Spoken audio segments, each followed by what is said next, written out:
नमस्कार सर्व विद्यार्थी मित्रांचं स्वागत आहे आपल्या Tikkar Marathi SSC and railway exam ह्या यूट्यूब चॅनलवर. मी नीता घुले पानसरे तुमचं पुन्हा एकदा मनपूर्वक स्वागत करते. आपण घेत आहोत राजधानी एक्सप्रेस सिरीज.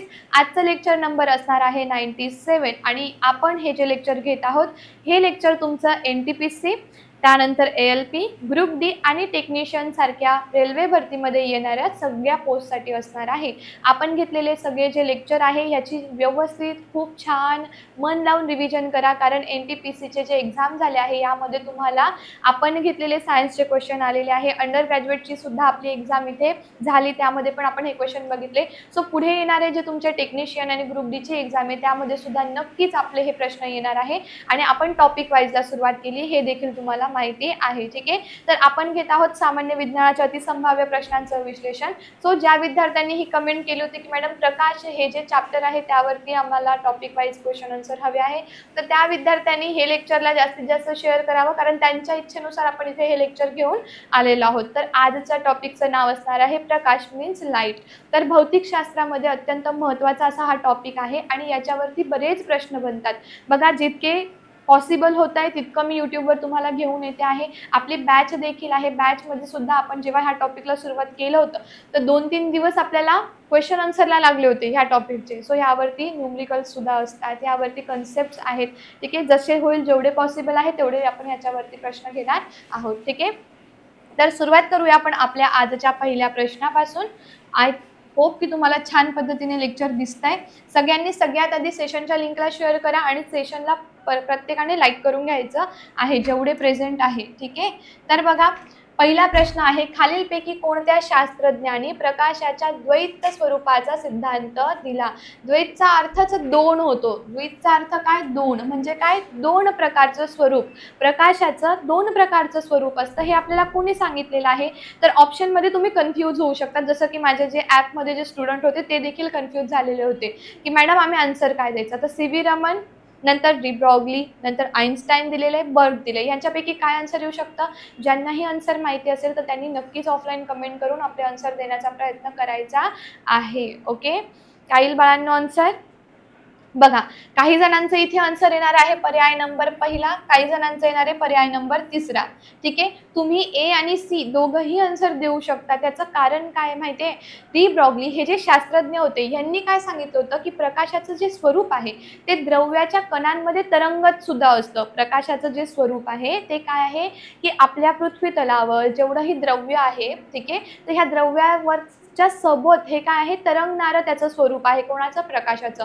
पण तेच आपले जे शास्त्रज्ञ होते आईन्स्टाईन, आपले जे सॉरी आईन्स्टाईन यांनी 1905 मध्ये, ठीक आहे, 1905 मध्ये काय सांगितलं की प्रकाश हा फोटॉनच्या स्वरूपात आहे. फोटॉन नावाचे कण, ओके, तर त्याच्या स्वरूपात हा प्रकाश येत आहे. प्रकाश कोणाच्या रूपामध्ये? छोटे छोटे जे कण आहे ज्याला तुम्ही फोटॉन म्हणतात त्याच्या स्वरूपात आहे. म्हणजे काय झालं?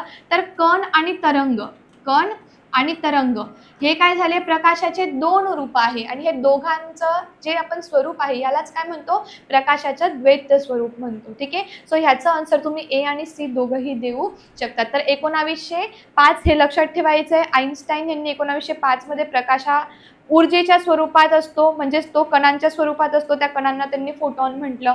आणि लुईस डी ब्रोग्ली होते, यांनी 1924 मध्ये म्हटलं होतं की फक्त प्रकाश हा एक प्रकाशच नाहीये, तर तो सर्व द्रव्य कणांसोबत तरंगत स्वरूपातही असू शकतो.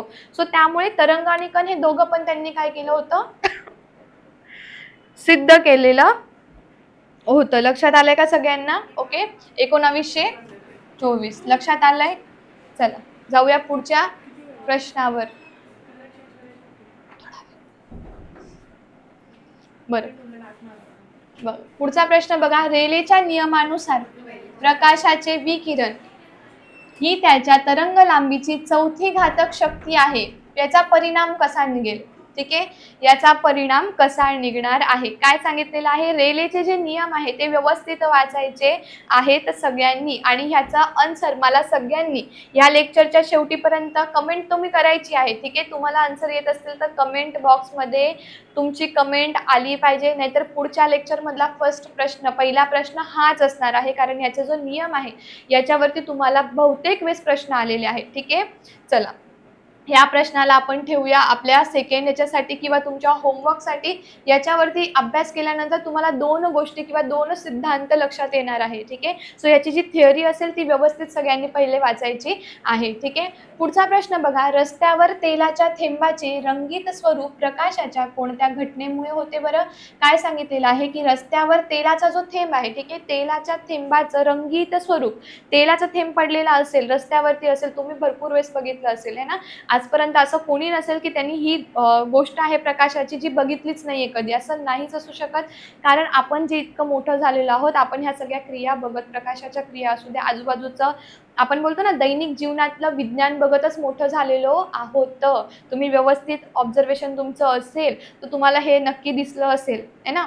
तर रस्त्यावरती जर जो थेंब असतो तेलाचा, त्यावरती प्रकाश किरण पडल्यानंतर त्याचं काय होतं, परावर्तन, आणि म्हणूनच ते आपल्याला जास्त जास्त काय दिसतं, प्रकाश किरण जे थेंबावर असेल आणि तो जर परावर्तित झाला तेव्हाच आपल्याला इथे रंगाचा पट्टा दिसतो, ज्याला तुम्ही रंग पंक्ती पण म्हणू शकता. ज्याला याचं आन्सर काय येईल, कोणती घटना झाली इथे, प्रकाश इथे तेलाच्या थेंबावरती आल्यानंतर प्रकाशाचं काय झालं, परावर्तन झालं. सो आपलं आन्सर काय येणार, परावर्तन येणार.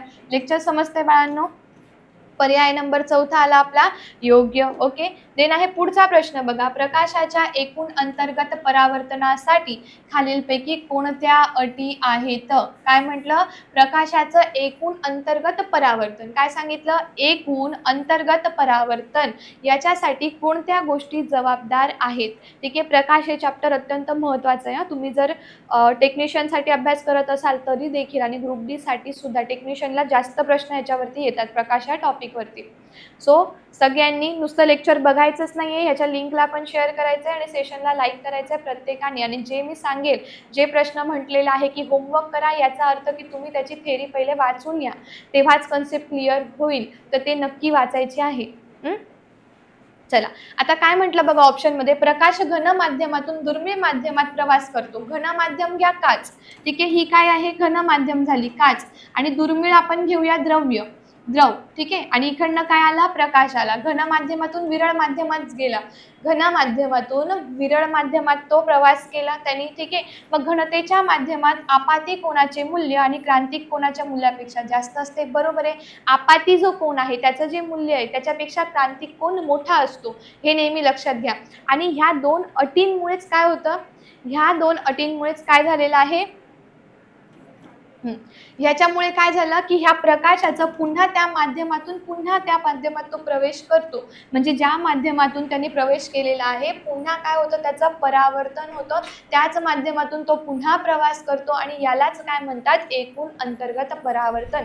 म्हणजे प्रकाशाचं एकूण अंतर्गत परावर्तन होण्यासाठी आपल्याला दोघही गोष्टी लक्षात ठेवायच्या आहे की प्रकाश काय असतो, घन माध्यमातून द्रव माध्यमात किंवा दुर्मिळ माध्यमात प्रवास करतो, आणि घनतेच्या माध्यमामध्ये आपाती कोणाचे जे मूल्य आहे ते क्रांतिक कोणापेक्षा काय आहे, कसे असते, क्रांतिक कोण कसा आहे, जास्त असतो. ठीक आहे. तर हे लक्षात ठेवायचं आहे. समजतंय सगळ्यांना?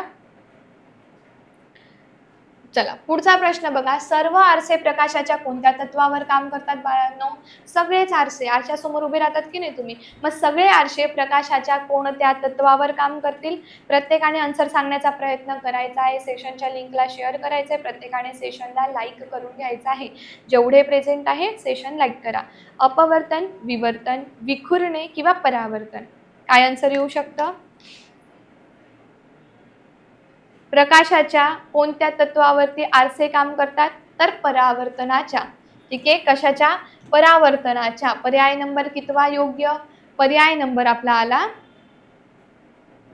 4था योग्य. ओके. त्यानंतर बघा पुढचा प्रश्न, अवतल भिंगाची म्हणजे काय? अंतर्वक्र. अवतल म्हणजे अंतर्वक्र, म्हणजे काय? दोघही साईडला आतल्या बाजूला झुकलेले म्हणजे अंतर्वक्र. मग अवतल भिंगाची शक्ती ही नेहमी कशी असेल? धन असेल, ऋण असेल, दोन्ही असेल, दोन्ही नसेल?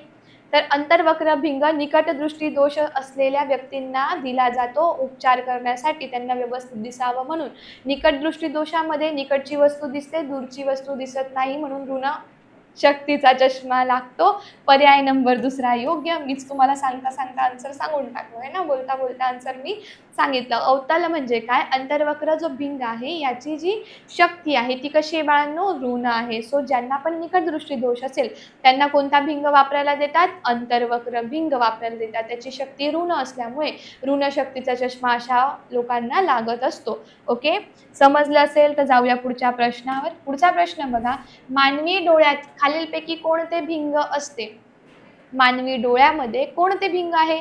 अंतर्वक्र आहे, बहिर्वक्र आहे, सपाट आहे, कोणते आहे बरं? कॉन्व्हेक्स आहे, कॉन्केव्ह आहे? काय सांगू शकतात तुम्ही? पटापट आन्सर करण्याचा प्रयत्न करा. सेशनच्या लिंकला जास्तीत जास्त शेअर करून घ्यायचं आहे. तुमची रिव्हिजन थांबू नये म्हणून मी कायम प्रयत्न करत असते की माझ्यामुळे तुमची रिव्हिजन थांबायला नको. जी रिव्हिजन मीच दररोज घेते ती दररोज सुरू असायला हवी. यासाठी मेहनत जशी मी घेते तशी तुम्हीही घ्या. सेशनच्या लिंकला शेअर करा, सेशनला प्रत्येकाने लाईक करा. ओके, आन्सर येणार आहे उत्तल. म्हणजे काय? बहिर्वक्र. काय येणार बाळांनो? आपला जो मानवी डोळा आहे यामधले जे भिंग आहे ते कशा पद्धतीचे बाळांनो? हे बघा असे आहे. हे लेन्सेस आहे असे समजा. इथे कॉर्निया, इथे आयरिस आहेत, इथे काय आहे आपला कॉर्निया आहे, इकडे काय आहे रेटिना म्हणजे काय दृष्टपटल आहे, बरोबर की नाही. हे काय आहे आपले भिंग आहे. भिंग म्हणजे लेन्सेस. भिंग जेव्हा अशा पद्धतीचे आहे म्हणजे काय झाले, बाहेरच्या बाजूला वक्र बहिर्वक्र. जर ते असे असले असते तर अंतर्वक्र. ओके, चला जाऊया पुढे. पुढचा प्रश्न बघा, सूर्योदयापूर्वी आणि सूर्यास्तानंतर थोड्या काळासाठी दिसतो याचे कारण म्हणजे काय? सूर्य जो आहे तो सूर्योदयापूर्वी आणि सूर्यास्ताच्या पण नंतर थोडंसं आपल्याला दिसत असतं, असं लालसर दिसतं. सूर्योदय होणार आहे हे पण आपल्याला कळतं आणि सूर्यास्त झाल्यानंतरही थोडंफार आपल्याला दिसतं. हे का होतं बरं? एकूण अंतर्गत परावर्तन, वायुमंडळातील अपवर्तन म्हणजेच वातावरणातील अपवर्तन की सूर्याच्या दिशेने थेट बदल. काय आन्सर येऊ शकतं याचं? तर वायुमंडळामध्ये जे प्रकाशाचे अपवर्तन होत आहे यामुळे ह्या घटना आपल्याला दिसतात. कधी? सूर्यास्त आणि सूर्योदयाच्या वेळी. पर्याय नंबर दुसरा योग्य. समजतंय ना सगळ्यांना? चला जाऊया पुढच्या प्रश्नावरती. बघा आता समतल. समतलचा अर्थ होतो सपाट. सेम तुम्हाला असे प्रश्न आलेले आहेत जे की तुम्हाला कळूच नाही असे प्रश्न तुम्हाला दिलेले आहेत एकदम.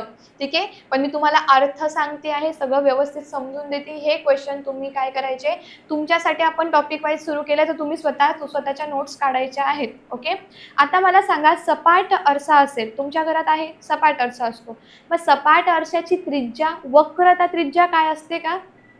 आता आरसा बघा, ना तो बहिर्वक्र आहे ना तो अंतर्वक्र आहे. आरसा त्यांनी सांगितला सपाट आहे. ठीक आहे, आरसा सरळ आहे, सपाट आहे.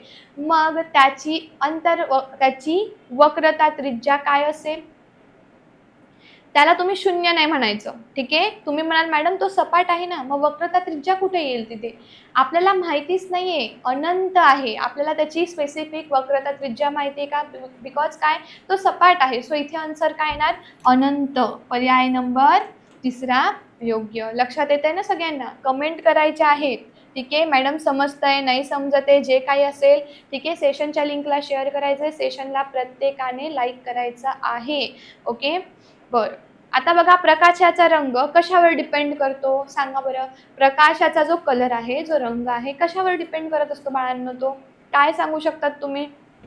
त्याचा मोठेपणा, त्याची तरंग लांबी, त्याची तीव्रता, त्याचा वेग काय?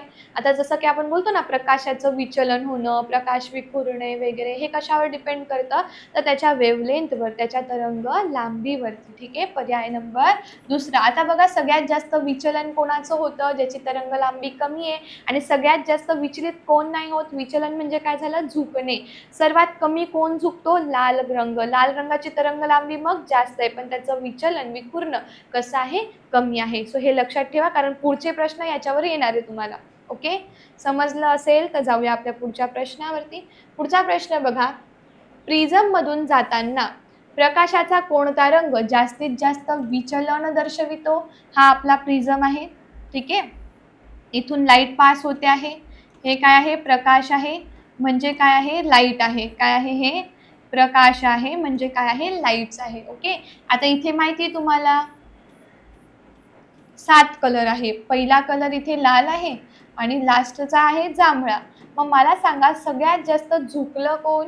सगळ्यात जास्त झुकलं कोण? हा लाल तर असा गेला, पण असाहून कोण आलाय? जांभळा कलर. म्हणजे सगळ्यात जास्त विचलन कोणी दर्शविलं? जांभळ्या कलरने. पर्याय नंबर 3 योग्य. आय होप समजलंय तुम्हाला. समजतायत ना क्वेश्चन आन्सर? समजायलाच हवे. वरच्या मजल्यात घुसले पाहिजे डायरेक्ट. त्याच्या पण वरतून गेले तर मग झालंच, आपण बनलोच मग आपण काही. चला पटापट फास्ट सेशनच्या लिंकला शेअर करून घ्यायचं आहे, सेशनला लाईक करून घ्यायचं आहे. ओके, बघा वाहतूक सिग्नलमध्ये लाल दिवा वापरला जातो कारण, याचं कारण काय सांगा बरं. जे वाहतूक सिग्नल आहे यांमध्ये लाल दिव्याचा वापर केला जातो. का वापर करतात लाल दिव्याचा? काय कारण असू शकतं त्याचं? त्याची तरंग लांबी सर्वात जास्त असते, ते सुंदर असते. बघा, ती कमी दृष्टी असलेल्यांनाही दिसेल. असे ऑप्शन टाकलेले असतात खरंच तुम्हाला, की तुम्हाला आन्सर आपोआपच कळून जाईल. त्याची तरंग लांबी सर्वात जास्त असते आणि त्याचं जे विचलन आहे, विखुरण आहे ते सगळ्यात कमी असतं. आणि त्याच्यामुळे काय केलं जातं, सिग्नलमध्ये काय केलं जातं, त्याची तरंग लांबी, प्रकाशाचा कलर कशावर डिपेंड आहे? तरंग लांबीवर डिपेंड आहे ना. मग तरंग लांबी मीन्स वेव्हलेंथ काय आहे? सर्वात हाय आहे, जास्त आहे, म्हणजे त्याचं विचलन काय आहे? कमी आहे. याचा आन्सर काय आला? पर्याय नंबर 1 योग्य. बघा, प्रकाशाचा वेग खालीलपैकी कोणत्या माध्यमात जास्तीत जास्त आहे? प्रकाश खूप जास्त हाय स्पीडने कोणत्या माध्यमामध्ये प्रवेश करतो? हवेमध्ये, काचेमध्ये, व्हॅक्यूममध्ये की पाण्यामध्ये? काय आन्सर येऊ शकतं? आन्सर करण्याचा प्रयत्न सगळ्यांनी करायचा आहे. सेशनच्या लिंकला शेअर करून सेशनला प्रत्येकाने लाईक सुद्धा करायचे आहेत. ठीक आहे, तुमच्या कमेंट्स सुद्धा मला दिसल्या पाहिजे, कमेंट्स तुमच्या आल्या पाहिजे. व्हॅक्यूममध्ये, व्हॅक्यूमला काय बोलतो आपण? निर्वात जागा, निर्वात पोकळी. व्हॅक्यूम मीन्स काय? निर्वात पोकळी आहे, निर्वात जागा आहे. ठीक आहे. देन पुढचा प्रश्न. आता बघा, तुम्ही म्हणाल मॅडम प्रकाशाचा वेग व्हॅक्यूममध्येच का जास्त? कारण प्रकाशाला माध्यमाची गरज नाही पडत आहे ना. प्रकाशाला माध्यमाची गरज नाहीये. ध्वनीला प्रसारित होण्यासाठी माध्यमाची गरज असते. म्हणून ज्याच्यामध्ये माध्यमच नाहीये तर प्रकाश तिथे काय असणार आहे? हाय असणार आहे. म्हणून आपण काय लिहिलं? व्हॅक्यूम. व्हॅक्यूमला काय म्हणणार तुम्ही? निर्वात पोकळी. ओके, लक्षात आलं असेल तर जाऊया पुढच्या प्रश्नावर. बघा, प्रकाश हवेतून काचेकडे प्रवास करतो तेव्हा काय होते? प्रकाश जो आहे हवेमधून काचेमध्ये जातो. हवेमधून काय होणार आहे? काचेकडे काय होणार आहे? तो ट्रान्सफर होणार आहे. हवा काय झाली? तर हवा जी आहे ती विरळ माध्यम आहे. काच कसं आहे?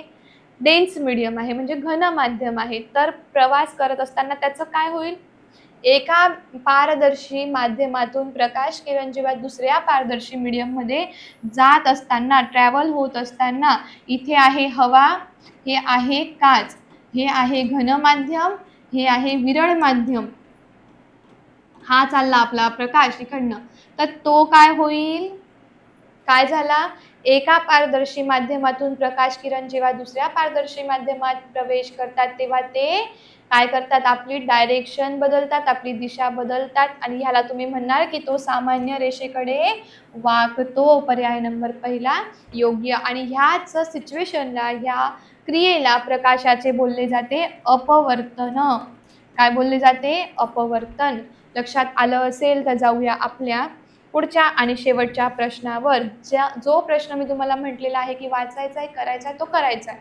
ठीक आहे, बघा, खालीलपैकी कोणती घटना प्रकाश आणि ध्वनी दोन्हींमध्ये घडत नाही? ना ती प्रकाशात घडणार आहे, ना ती ध्वनीमध्ये घडणार आहे. प्रकाशाला माध्यमाची आवश्यकता नसते विखुरण्यासाठी किंवा पोहोचण्यासाठी, ट्रॅव्हल करण्यासाठी. ध्वनीला कशाची गरज असते? माध्यमाची गरज असते. हे काय आहे? अणुतरंग आहेत. मग मला सांगा की कोणती अशी घटना आहे जी दोघांमध्ये पण नाही घडत? ध्रुवीकरण, परावर्तन, अपवर्तन. अपवर्तन, परावर्तन घडतं माहिती आहे, विवर्तन घडतं. मग काय नाही घडत? ध्रुवीकरण नाही घडत. म्हणजे आन्सर काय आलं? पर्याय नंबर 2 योग्य. ठीक आहे, अशा पद्धतीने प्रकाश या टॉपिकवरचे होतील तसे क्वेश्चन आपण घेण्याचा प्रयत्न केलेला आहे, घेतलेले आहे. ठीक आहे, सो आजसाठी इतकंच. पुन्हा भेटूया. तोपर्यंत काय करायचं आहे? अभ्यास करत राहायचा आहे, रिव्हिजन करत राहायची आहे. तुम्ही चॅनलवर नवीन असाल तर Tikkar Marathi SSC and railway exam चॅनलला सबस्क्राईब करा. आपला ॲपसुद्धा आहे, ॲपला डाउनलोड करायचं आहे सगळ्यांनी. ठीक आहे, लेक्चर आवडलंच असेल तर लेक्चरला लाईक करायचं आहे आणि जास्तीत जास्त शेअर करायचं आहे. पुन्हा भेटूया. तोपर्यंत bye bye. Take care. Wish you all the best. जय हिंद. Thank you.